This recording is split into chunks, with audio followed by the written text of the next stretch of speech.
Okay, so as you guys know, I am in New York and this is my first time going by myself, paying for my own hotel, my flights, all for a networking business event for myself. I came to NYC to actually go to a convention here to network and showcase what I do for a living.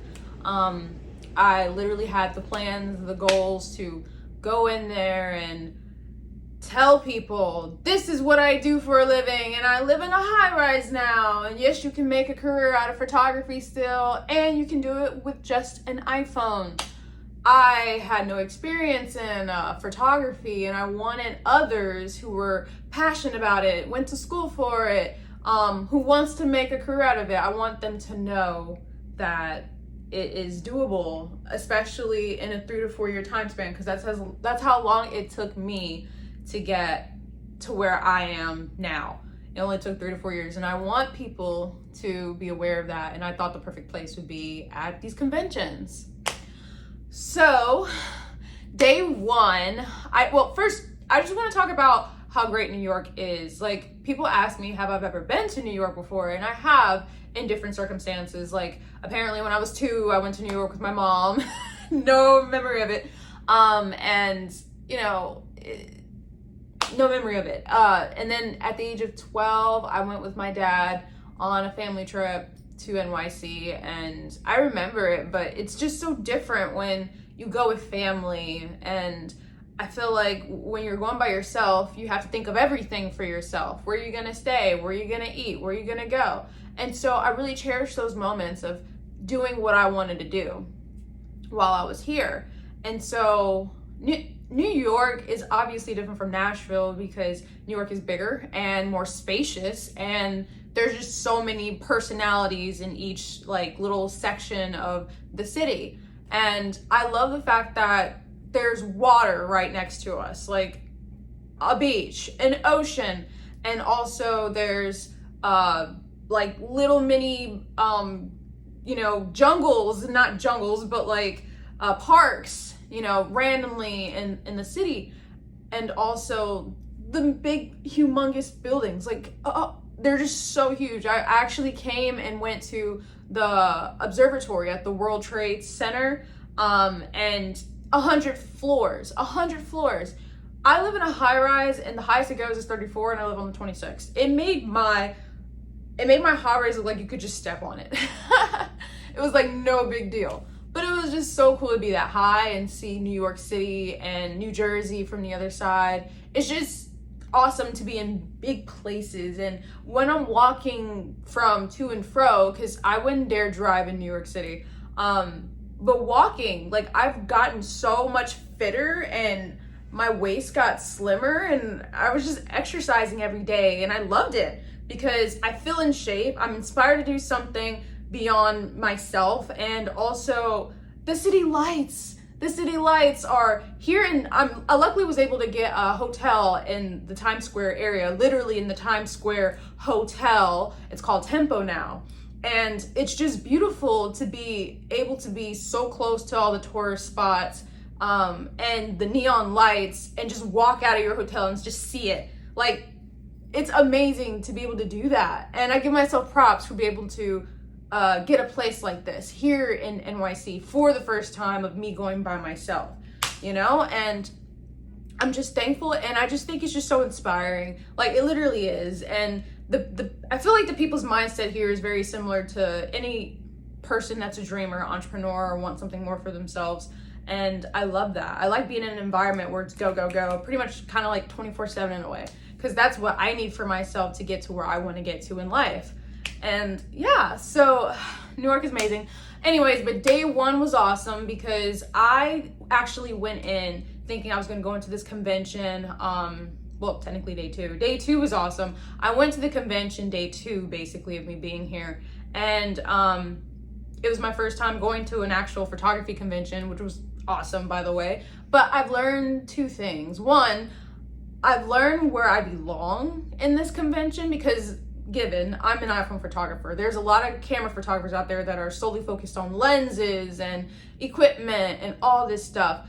the gear. And for me, I'm actually the opposite. I don't have to rely on those things to get good quality photos.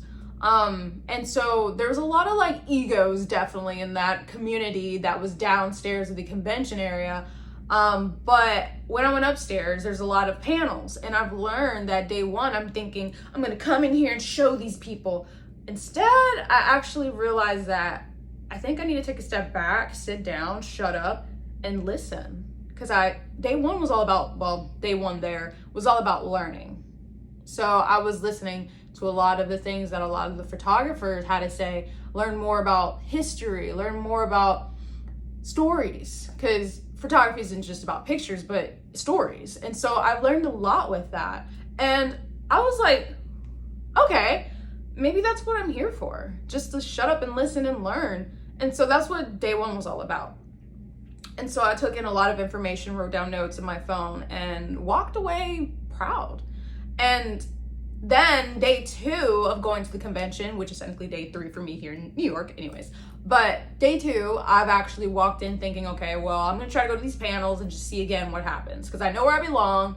It's definitely not downstairs with all the other people, but just being up there and listening to these stories. And so I went into a random panel because I had no idea who was going when and where was going what. But I went in and just took a chance of seeing what I was gonna learn. Come to find out, I was putting two and two together. Everyone had their phones out, and the person up front was having visuals of settings on phones. And I'm like, wait, is he teaching iPhone stuff? What? Out of all the rooms, there's a bunch of rooms in this place, and I happened to stumble upon the room with iPhone photography. I actually just took a step back again, sat and watched, and I was like, wow, they're teaching iPhone photography in this convention for photographers. I'm impressed. And so of course, Q&A happens. But before the Q&A happens, I actually took a video, and I was like, whoa, look at how many people are in here to learn about iPhone photography. Now he's talking about the simple stuff, and people are just like, notes. And I'm just like, oh, if only y'all knew. And I give credit to the person who was teaching this, because they explained it very, very well. And I like the fact that he was like bilingual in this, because like he was teaching from a camera photographer perspective and also shooting on an iPhone and relying on just the iPhone to get the job done.